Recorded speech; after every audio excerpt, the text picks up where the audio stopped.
Sebelum itu Pak, gua pengen kalian tahu ada game yang berjudul Digimon Remake di Android. Game ini itu cocok banget buat kalian penggemar anime Digimon Pak. Terutama buat kalian tuh ya yang masa kecilnya dulu itu penuh dengan kenangan anime ini. Secara perlahan kalian akan dibawa kembali ke masa kecil 20 tahun yang lalu Pak di dalam game ini.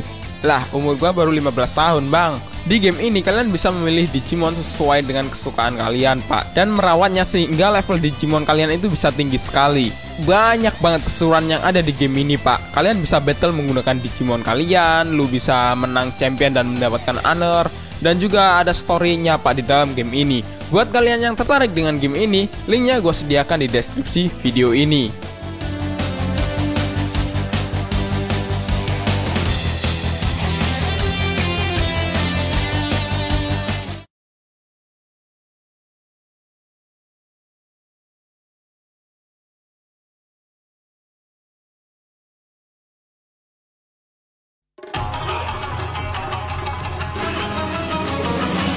Hai para nego user dan kaum ibu kaum yang gak ada akhlak ketika ngeliat loli. Seperti di judul video kali ini Pak, gua bakalan bahas part kedua dari video gua yang udah lumayan lama banget, sekitar 1 tahun yang lalu kalau nggak salah sih. Emang ya nggak ada akhlak nih admin channel. Di sini gua pengen nambahin listnya doang guys. Jadi anime-anime yang udah gua sebutin di video part satunya gak bakalan gua masukin ke video ini Pak. Lagian ya ini cuma tambahan doang. Jadi nggak ada akhlak emang ya. Nah, apa saja sih anime-anime yang karakter utamanya itu diberi tingkatan yang rendah, padahal dia ini sebenarnya kuat banget Pak. Dan nyatanya dia akan membuktikannya. Tanpa basa-basi, yuk langsung aja kita ke list yang pertama.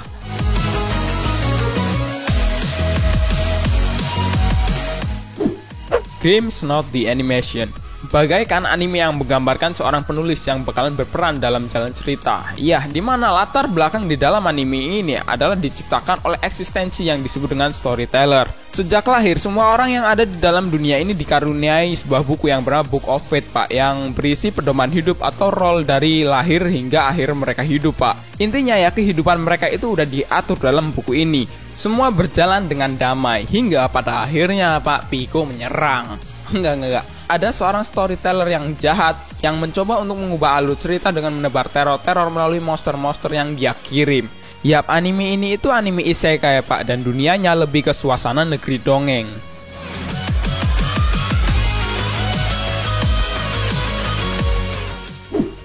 Roka no Yusha.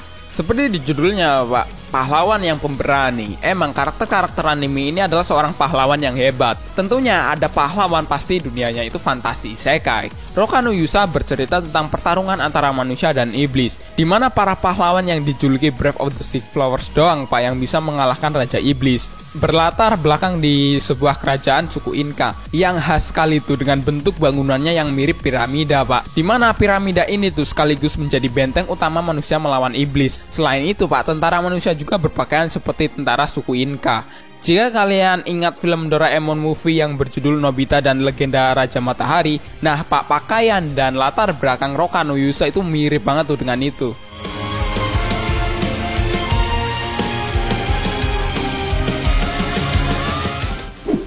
Shichisei no Subaru. Union adalah sebuah game MMORPG yang populer Pak, dan di dalamnya terdapat sebuah party. Bukan party anak-anak yang gak ada halak itu, bukan.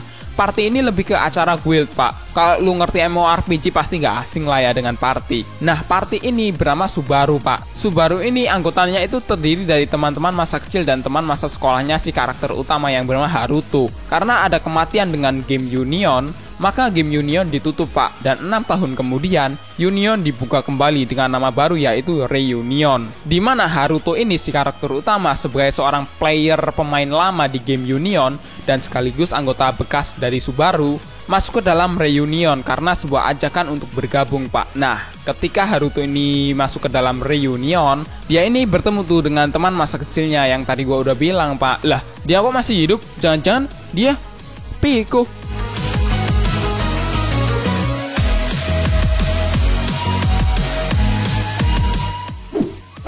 Saya Jacob no Bahamut. Dari anime ini kita bakalan belajar kenapa orang gak ada akhlak emang harusnya dimusnahkan Pak. Karena menceritakan tentang karakter yang bernama Lux Pak, seorang mantan pangeran kerajaan Arcadia. Dia ini digulingkan dari tahta karena pemberontakan 5 tahun yang lalu. Ya emang dasarnya Lux ya pangeran bejigung Pak, Dimana dia ini malah sengaja tuh mengintip tempat pemandian wanita untuk melihat bugilnya putri dari suatu kerajaan Pak. Dan hal itu membuat sang putri itu pasti marah lah ya diintip Pak. Sehingga si putri ini menantang Luke untuk berduel Pak. Si Luke ini emang kagak ada akhlak ya. Malah si Lux ini kesenengan Pak. Dimana gara-gara itu Pak ya, gelarnya menjadi orang yang gak ada akhlak, yang tidak terkalahkan Pak. Yang berarti orang yang paling tidak ada akhlak dan yang paling tidak ada menandingi keakhlakannya tersebut lah. Pokoknya pusing gua anjing. Yang berarti karakter ini emang yang gak ada akhlak dibandingkan dengan Pico.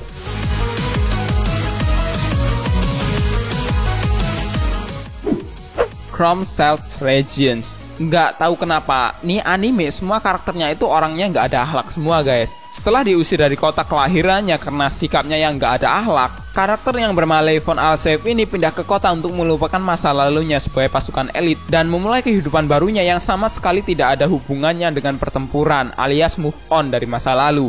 Emang ya nggak ada akhlak nih orang. Namun karena kemampuan Levon ini yang sangat dibutuhkan bagi perlindungan kota, pemimpin kota yang sekarang itu ditinggali Levon justru mendaftarkannya di bagian ilmu seni militer Pak. Emang ya nggak ada halak juga nih si pemimpin. Ketika si Levon ini bergabung di Platon 17, satu persatu masa lalunya itu kembali di kehidupannya. Ada jadi teringat tuh ya masa-masa yang nggak ada akhlak.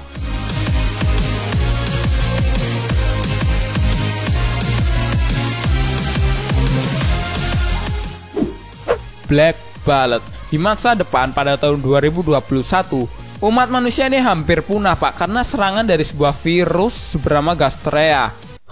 Virus? Waduh.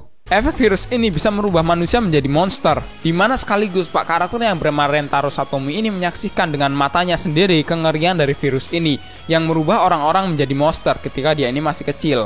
10 tahun kemudian Pak manusia telah menemukan cara untuk menghalau Gastrea dengan membangun pilar dari sejenis metal yang bernama Viranium di sekeliling kota, di mana saat ini Rentaro telah menjadi civil officer yang disebut dengan promoter. Kerjaan dari Rentaro ya membasmi monster-monster yang muncul akibat virus Gastrea tersebut Pak dengan partnernya, seorang cewek loli yang gak ada halak yang bernama Enju Pak. Enju sendiri ini adalah seorang cruise children Pak, yaitu seorang gadis kecil yang terlahir dengan memiliki virus Gastrea di dalam tubuh mereka. Dan hal itu tuh yang menjadikan mereka itu memiliki kemampuan super, yaitu nggak ada akhlak.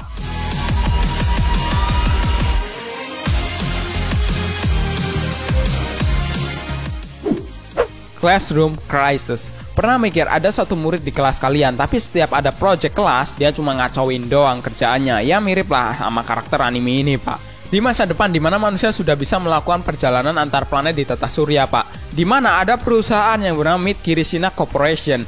Kirishina Corporation ini adalah perusahaan penerbangan luar angkasa yang membuka sekolah teknik ke 4 planet Mars. Dan di sekolah tersebut itu Pak ada kelas untuk orang-orang yang murid-muridnya itu berbakat semua. Kalau murid gak ada akhlak mah gak bakalan ada di sekolah tersebut Pak. Selain itu murid-murid yang ada di sana itu mengembangkan sebuah mesin roket Pak. Cerita sebenarnya ini dimulai ketika murid-murid yang berbakat ini sedang mengembangkan sebuah mesin roket mutakhir Pak. Namun banyak halangan dan rintangan saat mereka ini dihadapkan dengan proses pembuatannya. Ketika seorang murid pindahan yang bernama Kiryu Nagisa bergabung dalam kelas tersebut. Emang ya gak ada akhlak nih si Nagisa Pak, kerjaannya cuma ngacau doang.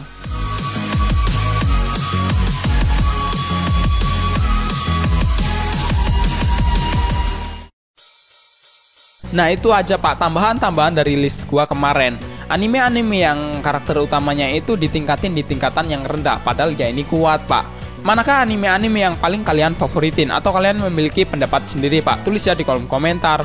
Buat kalian yang belum menonton bagian pertamanya, silakan kalian cek di kanan pojok atas Pak. Silakan kalian tonton sendiri lah ya, biar nggak protes. Bang, One Punch Man kok nggak ada? Seperti biasa, thanks for watching this video. Saya Yusra Kawang Riri, sampai jumpa di next episode.